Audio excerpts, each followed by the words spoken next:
Hello everyone, सो क्या हाल चाल आप लोगों का? बढ़िया। चलिए, तो आज हम लोग सीबीएसई बोर्ड से इशू किए गए टर्म 1 अकाउंट्स के सैंपल पेपर को डिस्कस करेंगे। इस डिस्कशन को आगे बढ़ाने से पहले तीन इंपॉर्टेंट बात जो हम आप लोगों के संग करना चाहते हैं। सबसे पहली बात, ऑल्दो ये सीबीएसई बोर्ड से इशू किया गया है, पर अगर आप आईएससी के स्टूडेंट हो तो आपको भी इससे बहुत बेनिफिट मिलने वाला है, क्योंकि हम लोग यहाँ पर केवल क्वेश्चन के सोल्यूशन को ही नहीं डिस्कस करेंगे, बल्कि उन क्वेश्चंस में रिलेवेंट कॉन्सेप्ट्स को भी रिवाइज करेंगे बहुत डिटेल में। तो चाहे आप आईएससी से हो चाहे आप सीबीएसई से हो, सबके रिलेवेंट होने वाले। सेकेंड ऑफ ऑल, इस पर्टिकुलर सैंपल क्वेश्चन पेपर में अप्रोक्सीमेटली 55 क्वेश्चन है। इस पर्टिकुलर सेशन का लेंथ बहुत लंबा ना हो जाए, इसीलिए हम इस पूरे डिस्कशन को 3 सब सेशंस में डिवाइड किया है कि आज अपना पार्ट 1 है, तो आप लोग कनेक्टेड रहिएगा। एंड थर्ड, अगर आपने मन बना लिया है कि आपको वीडियो पूरा कंटिन्यू करना है, तो वीडियो को एक बार पॉज करिए, grab a piece of paper and a pen. Questions जब हम सॉल्व कर रहे हैं मेरे साथ साथ सॉल्व करिए। अगर आपको लगता है कि आपको क्वेश्चन आता है, पॉज करिए, आंसर सोचिए। अगर सॉल्व करने वाला क्वेश्चन है तो सॉल्व करिए, वापस प्ले करिए, अपने क्वेश्चंस को, अपने आंसर्स को टैली करिए। ठीक है, स्टार्ट करते हैं। चलिए, क्वेश्चन नंबर 1 से स्टार्ट करते हैं। सबसे पहले देखिए क्वेश्चन नंबर 1 में क्या बोला है। Gain and loss on revaluation eight the time of change in the profit sharing ratio of the existing partner is shared by. जब भी पार्टनर्स डिसाइड करते हैं कि वो लोग अपने प्रॉफिट शेयरिंग रेशियो को चेंज करेंगे, वो लोग अपने असेट्स एंड लाइबिलिटीज को रीवैल्यू करते हैं। और असेट्स एंड लाइबिलिटीज को रीवैल्यू करने से जो प्रॉफिट लॉस आता है वो कौन शेयर करता है। इस पे एक छोटा सा एग्जांपल देखिए। मान लीजिए ए है, बी है और सी है, 3 पार्टनर्स है, और उनका जो ओपीएसआर है वो मान लीजिए 1:1:1 है। उन लोगों ने डिसाइड किया कि हम लोग इस प्रॉफिट शेयरिंग रेशियो को 3:2:1 के रेशियो में चेंज करेंगे। तो उन्होंने क्या किया, अपने सारे असेट्स लाइबिलिटीज को रीवैल्यू किया। एसेट्स लाइबिलिटीज को रीवैल्यू करने के बाद जो प्रॉफिट आएगा या जो लॉस आएगा वो लॉजिकली किसको मिलना चाहिए, ए, बी एंड सी में डिस्ट्रीब्यूट हो जाना चाहिए, यानी कि वो सारे के सारे पार्टनर्स को मिल जाना चाहिए। ठीक है, आगे बढ़ते हैं। Whereas in case of admission of a partner it is shared by. जब भी किसी नए पार्टनर का किसी फर्म में एडमिशन होता है तो पार्टनर्स अपने सारे असेट्स, सारे लाइबिलिटीज को रीवैल्यू करते हैं। इस रीवैल्यूएशन में आने वाले प्रॉफिट या लॉसेस को ओल्ड पार्टनर्स में डिस्ट्रीब्यूट किया जाता है। नए पार्टनर का इसमें कोई राइट ही नहीं है। नए पार्टनर को रीवैल्यूएशन के प्रॉफिट से कुछ भी नहीं मिलता है। ये प्रॉफिट किस में बढ़ जाता है, ओल्ड पार्टनर्स में, इन देयर ओपीएसआर। ये ध्यान रखिएगा, ओल्ड पार्टनर्स को अपने ओल्ड प्रॉफिट शेयरिंग रेशियो में ये प्रॉफिट मिल जाएगा। So the answer is B, all partners and old partners. Clear है, कोई डाउट नहीं, आगे बढ़ते हैं। क्वेश्चन नंबर 2 देखिए क्या बोला, बहुत सिंपल क्वेश्चन है। Calculate the amount of second and final call when Abhijit limited issues equity shares of 100 each at a premium of 40 payable on. Application के टाइम पे 3 रुपया, अलॉटमेंट के टाइम पे 5 रुपया एंड फर्स्ट कॉल पे 2 रुपया। बहुत सिंपल सा क्वेश्चन है। आपको क्वेश्चन में क्या दिया हुआ है, सबसे पहला 10 rupees is your face value. Premium 40% है, ध्यान रखिएगा, प्रीमियम हमेशा फेस वैल्यू पे कैलकुलेट होता है, यानी आपका प्रीमियम कितना होगा, 40% of ₹10 which is equal to ₹4 per share. यानी आपके पूरे शेयर का इशू प्राइस कितना हो गया, 14 रुपीज। 10 फेस वैल्यू प्लस 4 रुपए का प्रीमियम, 14 रुपीज। आपको पूछा है सेकेंड एंड फाइनल कॉल का अमाउंट कितना होगा, तो आपको कुछ नहीं करना, आपको केवल बैलेंसिंग फिगर निकालना है। एप्लीकेशन के टाइम पे 3 रुपीज, अलॉटमेंट के टाइम पे 5, फर्स्ट कॉल के टाइम पे 2 रुपीज, टोटल आपको 14 का हिसाब मैच कराना है। तो 5, 6, 7, 8, 9, 10, 10 रुपए का हिसाब आपको पता है। बैलेंसिंग 4 रुपीज क्या होगा, आपका सेकेंड एंड फाइनल कॉल। तो 4 company second and final call में अपने शेयर होल्डर से कॉल करेगा। So the answer is second and final call is 4 rupees per share. ठीक है, कोई डाउट नहीं है, आगे बढ़ते चलिए। Anish limited issued a prospectus invited applications for 2000 shares। बहुत अच्छी बात है, कंपनी ने 2000 शेयर्स का एप्लीकेशन निकाले, बट कंपनी को 3000 शेयर्स का एप्लीकेशन मिल गया over subscription and pro rata allotment was made to the applicant for 2400 shares. ठीक है, कंपनी ने 2400 शेयर्स पे प्रो राटा लगाया, मतलब क्लियर है सर, कंपनी को सबसे पहली बात एप्लीकेशन कितने शेयर का मिला, 3000, बट कंपनी ने कितने शेयर्स को इशू किया था, 2000, मतलब कंपनी मैक्सिमम कितना शेयर्स अलॉट कर सकता है, 2000। तो सर होगा क्या, आप जो 2400 है जिन्होंने 2400 शेयर्स के लिए अप्लाई किया, कंपनी उनको कितना शेयर्स अलॉट करेगा? 2000। तो बैलेंस 600 शेयर्स पे क्या होगा?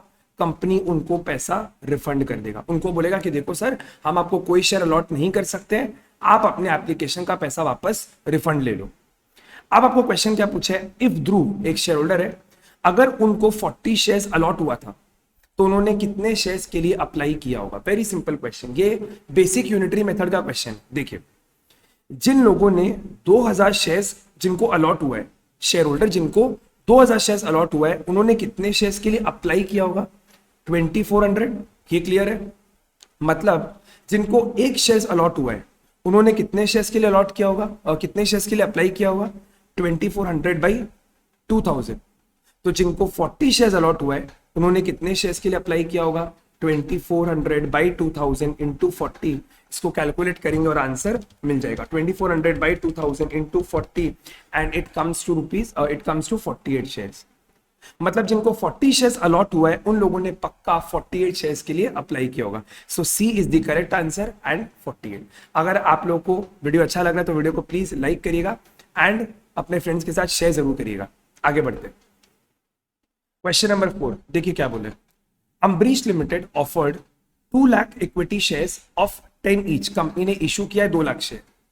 Of these 1,98,000 were subscribe. Company ने 2 लाख शेयर इशू किया, लेकिन अंडर सब्सक्रिप्शन हुआ है for 1,98,000 shares. Amount was payable as 3 on application, 4 on allotment and the balance on first call. तो सबसे पहले आप यहाँ पे बैलेंस निकाल लो। 10 रुपीज का आपको हिसाब चाहिए। 10 में देखिए 3 रुपए आपका एप्लीकेशन का है, 4 आपके अलॉटमेंट का है। 7 रुपए का हिसाब आपको पता है आउट ऑफ 10, यानी कि आपका फर्स्ट कॉल कितने का होगा? 3 रुपीज का। पर शेयर 3 रुपीज आपका फाइनल कॉल है। अच्छा, if a share holder holding 3000 shares has defaulted the first call, what is the amount receive on first call? एक शेयर होल्डर है, उसने 3000 शेयर्स का डिफॉल्ट कर दिया।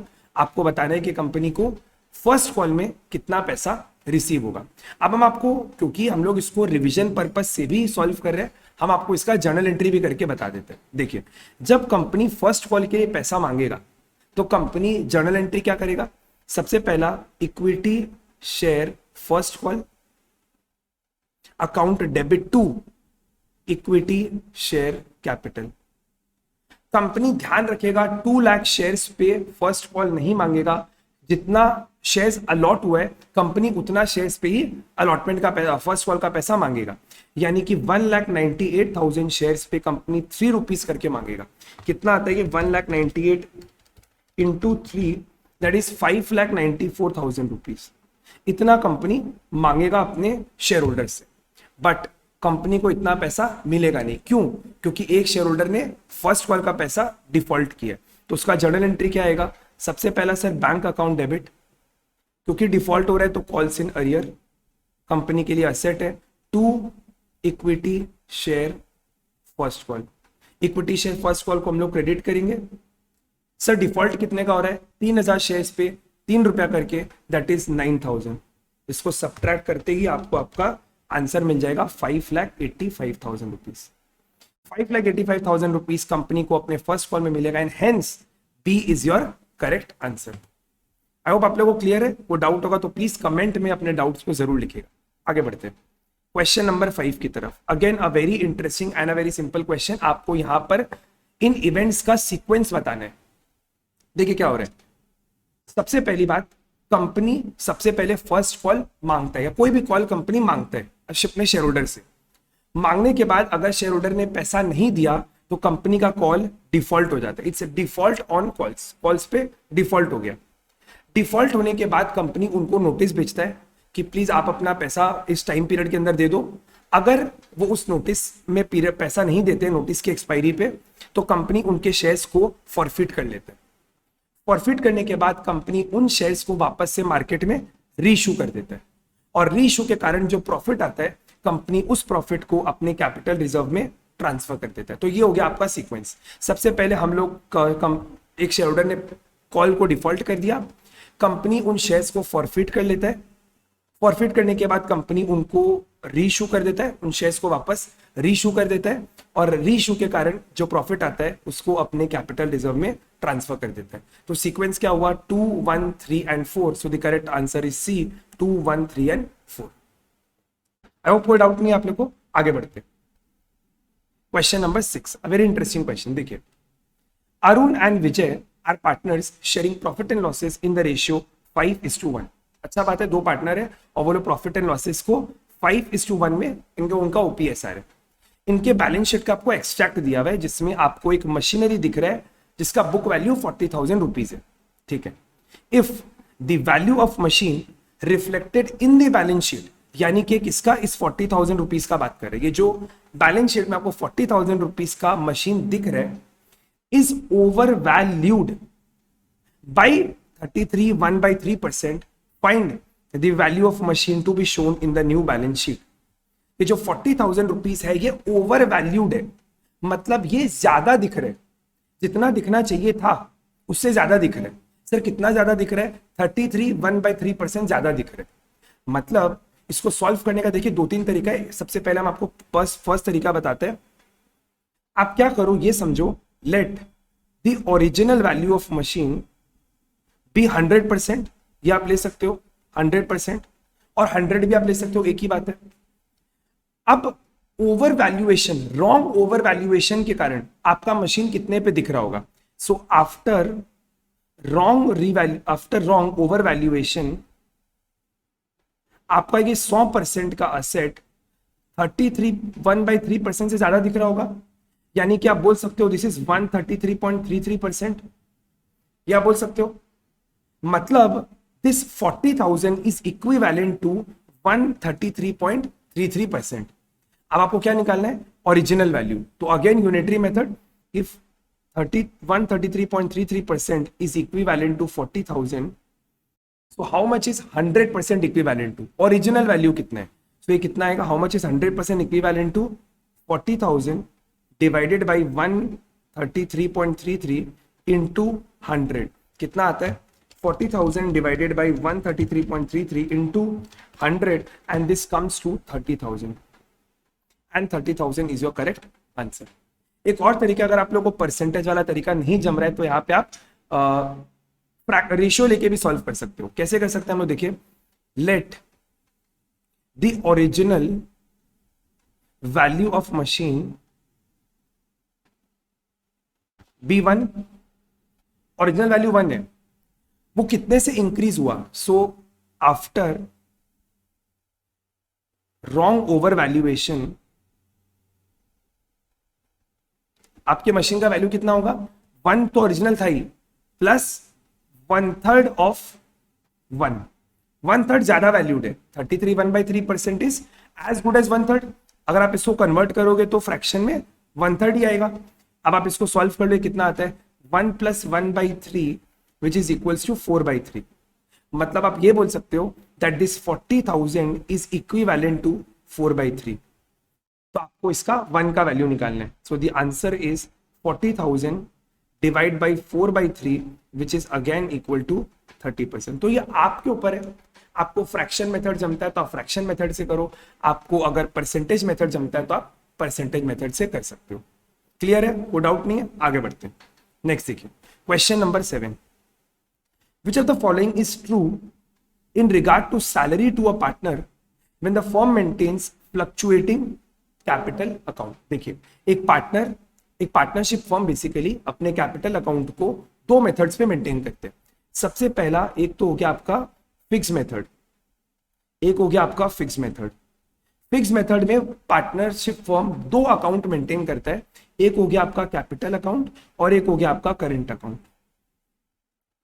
और एक मेथड होता है फ्लक्चुएटिंग मेथड। फ्लक्चुएटिंग मेथड में वो लोग केवल एक ही अकाउंट मेंटेन करते हैं, वो है आपका कैपिटल अकाउंट। ठीक है, इस पूरे कॉन्सेप्ट पे एक कॉन्सेप्ट सीरीज का वीडियोस अपलोड किया था यूट्यूब पे, जिसका लिंक हम आपको डिस्क्रिप्शन में दे देगा, अगर आप लोग को देखना होगा तो जरूर देख लेना। आगे बढ़ते हैं। यहाँ पे क्वेश्चन में अपने को क्या बोला है कि अगर पार्टनर को सैलरी दिया जाए और अगर पार्टनरशिप फर्म अपने बुक्स को फ्लक्चुएटिंग मेथड पे मेंटेन करे तो इनमें से कौन सा पॉइंट या कौन सा जर्नल एंट्री बेसिकली एप्लीकेबल है। आराम से देखिए, सबसे पहली बात यहाँ पे सर लोन दिया हुआ, now salary has nothing to do with loan. Salary का लोन से कोई लेना देना नहीं है, तो पॉइंट ए तो हो ही नहीं सकता। ऑप्शन 1 तो एकदम आउटराइट कैंसिल है। Next, debit PL account. Sir salary is a part of PL appropriation. हम लोग अपने प्रॉफिट को एप्रोप्रिएट करते हैं in giving the interest on capital, commission, salary, all these item. तो पीएल में तो ये जाने का सवाल ही नहीं उठता है, तो पॉइंट बी भी आपका करेक्ट हो गया। थर्ड देखिए sir, debit PL appropriation account, हाँ पीएल एप्रो में तो डेबिट करते हैं हम लोग सैलरी को, करेक्ट है एकदम। And credit partners current account, sir ये गलत हो गया क्योंकि पार्टनर तो फ्लक्चुएटिंग मेथड पे मेंटेन कर रहे हैं, तो आपका पॉइंट सी भी करेक्ट इनकरेक्ट हो गया। पॉइंट डी देखिए करेक्ट है, debit PL appropriation account and credit partners capital account, एकदम क्लियर, कोई डाउट नहीं है। Undisputed point number D is correct, कोई दिक्कत का बात नहीं, क्योंकि पार्टनर फ्लक्चुएटिंग मेथड पे मेंटेन कर रहे हैं, तो पार्टनर के कैपिटल अकाउंट को हम लोग क्रेडिट करेंगे एंड ये अमाउंट पीएल एप्रोप्रिएशन में जाएगा। क्लियर, कोई डाउट नहीं है, आगे बढ़े चलिए।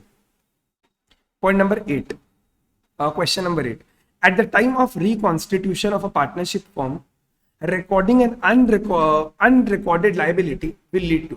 अब देखिए टिपिकल रीवैल्यूएशन का क्वेश्चन है, एक बार रिवीजन करते हैं। जब भी हम लोग किसी असेट को रीवैल्यू करते हैं, जब भी हम लोग किसी असेट को अपवर्ड रीवैल्यू करते हैं, असेट का वैल्यू जब बढ़ता है तो पार्टनरशिप फर्म में रीवैल्यूएशन के कारण प्रॉफिट आता है। असेट बढ़ेगा, प्रॉफिट आएगा। मान लीजिए आपने 1 लाख रुपीस का एक मशीन खरीदा था, आज उसका वैल्यू 1,50,000 है, मतलब असेट बढ़ा, प्रॉफिट।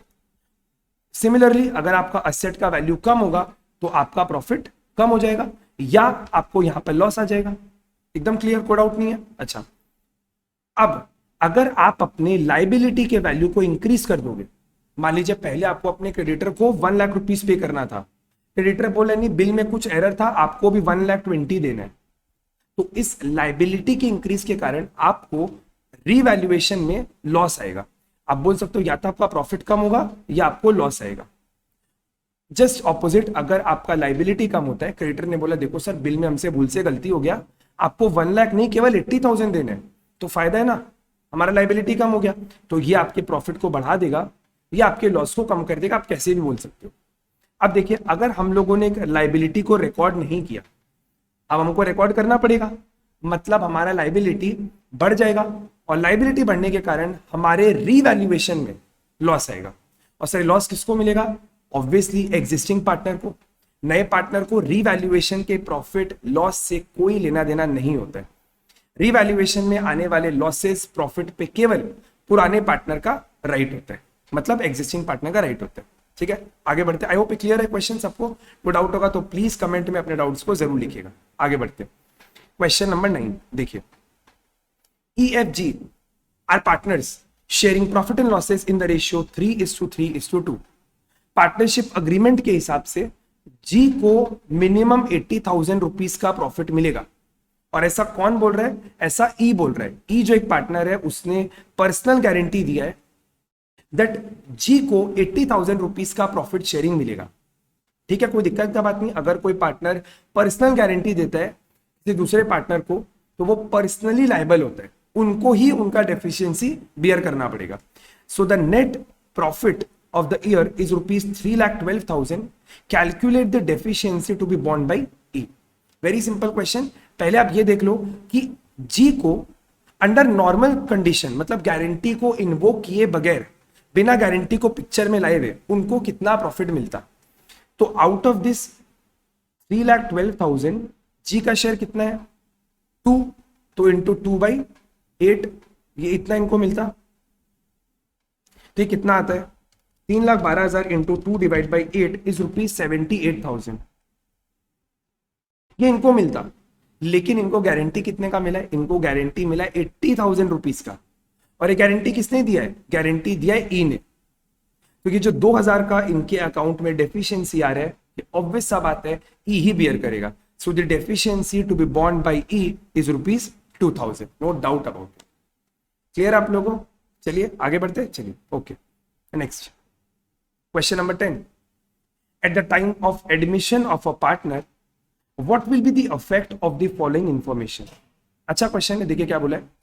आपके WCR में बैलेंस, वर्कमैन कंपेंसेशन रिजर्व में 40,000 रुपीज का बैलेंस है and claim for workman compensation is ₹45,000। आपने 40,000 रुपीज का रिजर्व बना के रखा है और वर्कमैन ने क्लेम कितने का किया है? 45। अब क्या करेंगे हम लोग?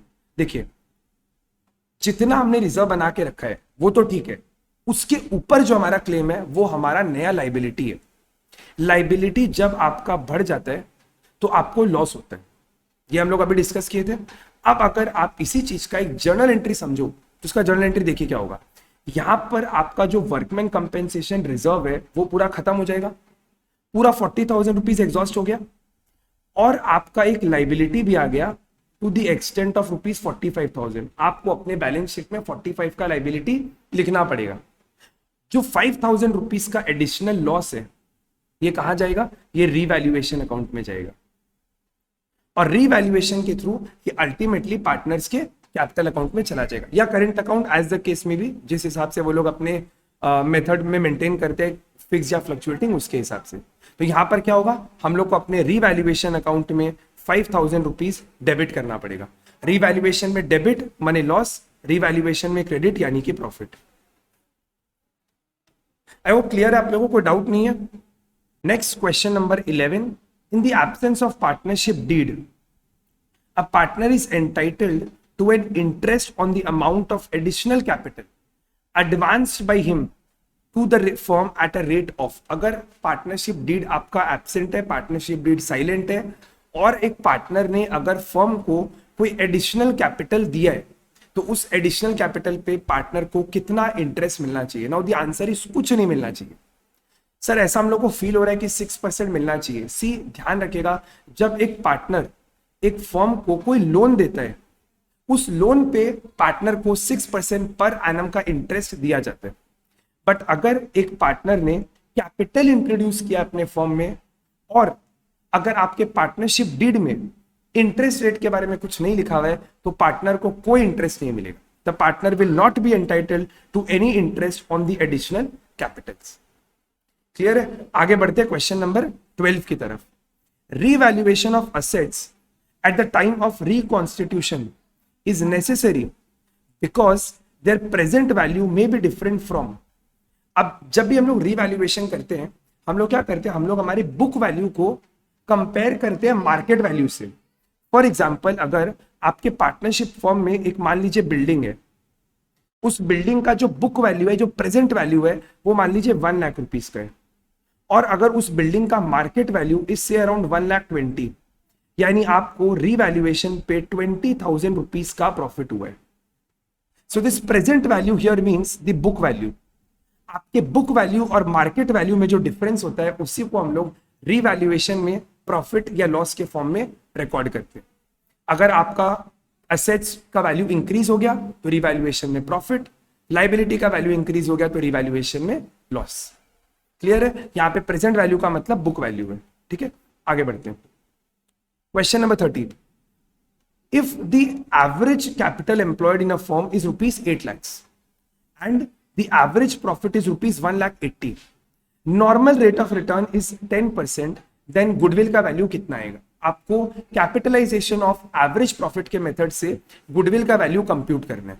ठीक है, तो यहां पर देखिए गुडविल का सबसे पहले क्या आएगा, आपको कैसे इसको निकालना है? सबसे पहले आपको निकालना पड़ेगा capitalised value of the firm, capitalised value of firm minus the capital employed. मतलब 1,80,000 रुपीज का आपने प्रॉफिट अर्न किया है, अच्छी बात है, आपका 1,80,000 का एवरेज प्रॉफिट है। आपके नॉर्मली जो आपका जैसा बिजनेस करते हैं वो लोग 10% का रिटर्न कमा ही लेते हैं अपने कैपिटल पे। तो अगर आपने 1,80,000 रुपीज का प्रॉफिट कमाया है और आपके कॉम्पिटिटर्स, आपके सेम इंडस्ट्री के लोग 10% रिटर्न कमाते हैं अपने कैपिटल पे, तो कितना कैपिटल आपको लगा होगा इस 1,80,000 को कमाने के लिए? सो द आंसर इज हम लोगों को 18 लाख रुपीस का कैपिटल चाहिए इस तरीके के प्रॉफिट को अर्न करने के लिए। लेकिन आपने ये कितने कैपिटल में अचीव कर लिया? सो the answer is 8 lakh rupees में आपने अचीव कर लिया। तो जो डिफरेंस का 10 लाख है वो क्या है? आपका goodwill. So this 10 lakh rupees is goodwill of the entire firm. So 10 lakh rupees is the correct answer. I hope ये क्वेश्चन क्लियर है आप लोगों को। आगे बढ़ते हैं। Question number 14, issue of in which of the following situation companies act allows for issue of share at discount. अब देखिए कंपनीज एक्ट क्या बोलता है कि आप अपने शेयर्स को पार पे इशू कर सकते हो, 10 का शेयर को 10 पे बेच सकते हो। आप अपने शेयर को प्रीमियम पे इशू कर सकते हो, 10 के शेयर को 12, 14, 15, 18 बेच सकते हो, कोई दिक्कत नहीं है। लेकिन आप अपने शेयर को डिस्काउंट पे इशू नहीं कर सकते हो। But in case of sweat equity share आप अपने एम्प्लॉइज को और अपने डायरेक्टर्स को डिस्काउंट पे शेयर इशू कर सकते हो, क्योंकि उन्होंने आपके कंपनी को नो हाउ प्रोवाइड किया है या फिर इंटेलेक्चुअल प्रॉपर्टी राइट्स प्रोवाइड किया है।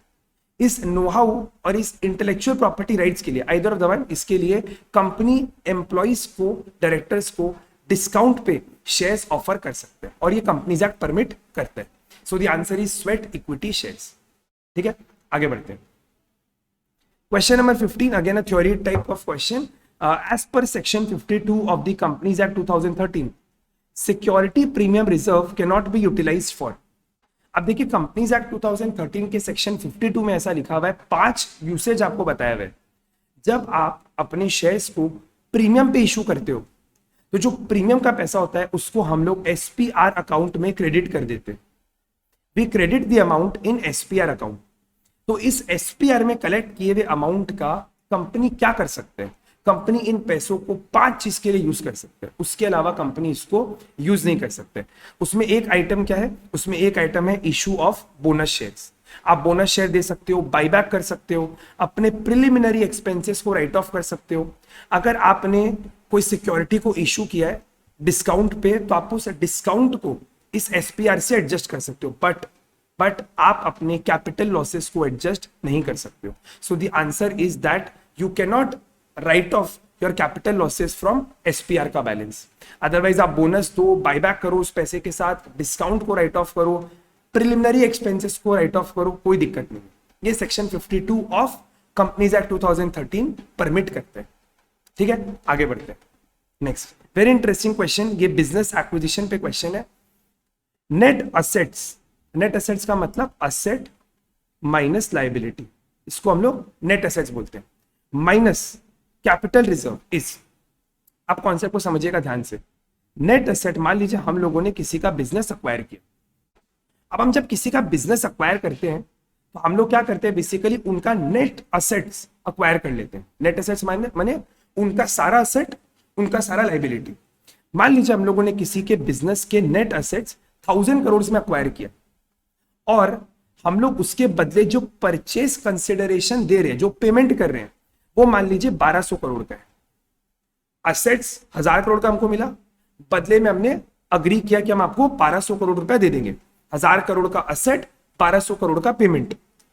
My question to you is, sir ये जो 200 करोड़ रुपीस है, ये एक्स्ट्रा हम लोग क्यों दे रहे हैं? Sir we are paying this extra for उस कंपनी का गुडविल। ठीक है, मतलब सर यहां पे हम लोग को एक चीज समझ में आया, दैट नेट असेट, और आप ऐसा बोल सकते हो that purchase consideration minus net assets is goodwill.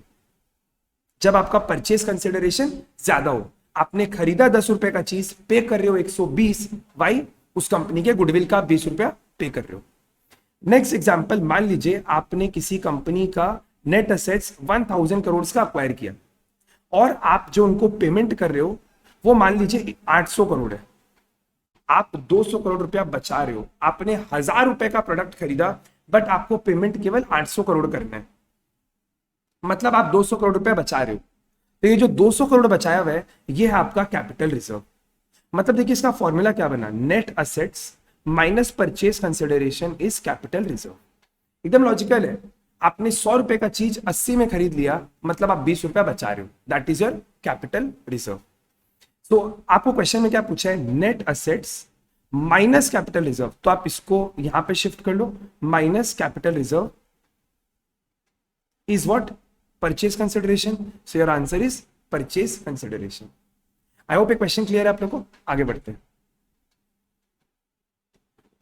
काल्की Kumud 2 partners है और अपने प्रॉफिट लॉस को 5:3 के रेशो में शेयर कर रहे हैं।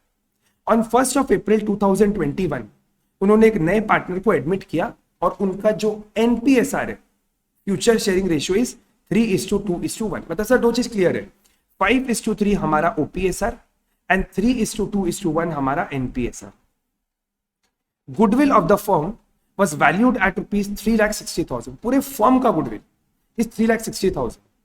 और ये जो नया पार्टनर है, he could not bring any amount for goodwill, वो बोल रहे सर हम गुडविल का पैसा नहीं दे पाएगा। कोई दिक्कत नहीं है, ऐसा हम लोग सम पहले किए हुए हैं। जब भी एक पार्टनर, इनकमिंग पार्टनर, नया partner, newly admitted partner goodwill का पैसा नहीं दे पाता है, हम लोग क्या करते हैं, उनके करंट अकाउंट को डेबिट कर देते हैं। Amount of goodwill shared to be credited to काल्की एंड कुमुद, मतलब आपको ये नहीं पूछा है कि करंट अकाउंट को डेबिट करना है कि नहीं, आपको ये पूछा है कि सैक्रिफाइसिंग पार्टनर्स को गुडविल का कितना हिस्सा मिलेगा। Very simple question. सबसे पहले आपको क्या निकालना है कि नए पार्टनर का गुडविल का शेयर कितना है। पहले तो ये पता होना चाहिए कि उनको लाना कितना था, लेके नहीं आए इट्स ओके, बट लाना कितना था। सो उनका जो गुडविल का शेयर है, goodwill share is equals to, पूरे फर्म का गुडविल 3,60,000 है, बट वो पूरे फर्म को तो नहीं खरीद रहे हैं, वो कितना स्टेक खरीद रहे हैं फर्म का, 1/7, 1/6, 3, 4, 5, 6, he is acquiring 1/6 of the future profit sharing ratio. तो उनको इस पूरे गुडविल का केवल 1/6 का पेमेंट करना था। How much? ₹60,000। But is unable to bring, कोई दिक्कत का बात नहीं है। अब इस 60,000 को ओल्ड पार्टनर्स में नहीं बांटा जाता है, ओल्ड सैक्रिफाइसिंग पार्टनर्स में बांटा जाता है। ध्यान रखिएगा, गुडविल का पैसा ओल्ड सैक्रिफाइसिंग पार्टनर्स को बांटा जाता है। तो यहां पे हम लोगों को अब सैक्रिफाइसिंग रेशियो कैलकुलेट करना पड़ेगा। किसके बीच में? काल्की और कुमुद के बीच में। सैक्रिफाइसिंग रेशियो का फॉर्मूला क्या होता है? ओपीएसआर माइनस एनपीएसआर। इनका ओपीएसआर कितना है सर? ओपीएसआर है 5/8 and 3/8। And what is the एनपीएसआर? Sir the एनपीएसआर is 3/6 and 2/6। अब इसका हम लोग डिफरेंस निकालते हैं। तो इसका एलसीएम आप लेगा तो 24 आएगा। तो 6, हाँ this is 15 minus 12 that is equal to 3/24 and this is, इसका भी एलसीएम आप 24 ले सकते हैं। तो this is again 9 minus 8 that is equal to 1/24। ठीक है, तो आपको यहां से क्या मिल गया कि इन दो पार्टनर्स का सैक्रिफाइसिंग रेशियो है 3:1। 3/24, 1/24 को आप लिख सकते हो 3:1, आराम से, कोई दिक्कत नहीं है। अब आपको क्या करना है? कुछ नहीं करना है, 60,000 रुपीज को दोनों पार्टनर्स में डिस्ट्रीब्यूट कर देना है 3:1 के रेशियो में। तो यहाँ पे पहले वाले पार्टनर काल्की का शेयर कितना आएगा? 60,000 into 3/4 which is nothing but 45,000 and Kumud का शेयर कितना आएगा? 60,000 into 1/4 which is nothing but 15,000। So इनका गुडविल का शेयर कितना है? 45 and 15,000 and D is your correct answer. Clear आप लोगों को? आगे बढ़ते हैं। Last question for today session. सबसे पहली बात, sir Sarvesh, Shriniketan, Shrinivas are partners in the ratio sharing profit in the ratio 5:3:2. If Sriniketan's share of profit at the end of the year amounted to rupees 1,50,000, अगर श्रीनिकेतन को साल के एंड में 1,50,000 मिलता है, यानी सेकेंड वाले पार्टनर को, तो आपको बताना है कि जो फर्स्ट पार्टनर है सर्वेश, इनका प्रॉफिट कितना होता है। बहुत सिंपल है, सबसे पहले आप क्या निकाल लो? पूरे फर्म का प्रॉफिट निकाल लो। पूरे फर्म का प्रॉफिट हम लोग कैसे निकाल सकते हैं? देखिए, आप ऐसा लिख सकते हो, श्रीनिकेतन को कितना शेयर मिलेगा? जो पूरे फर्म का प्रॉफिट होगा, profit of the firm, into उनका कितना हिस्सा है। सर श्रीनिकेतन का हिस्सा है 3/10। आप यहां से देख सकते हो 3 टोटल का ऐड करोगे तो 10 आएगा, 3/10। मतलब आपको यह पता है कि इनको 1,50,000 मिल रहा है। तो what is your profit of the firm?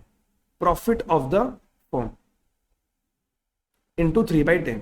इसको अगर आप क्रॉस मल्टीप्लाई करोगे तो what you will get? 1,50,000 into 10 divided by 3, माने 15 lakh by 3 that is equal to rupees 5 lakh.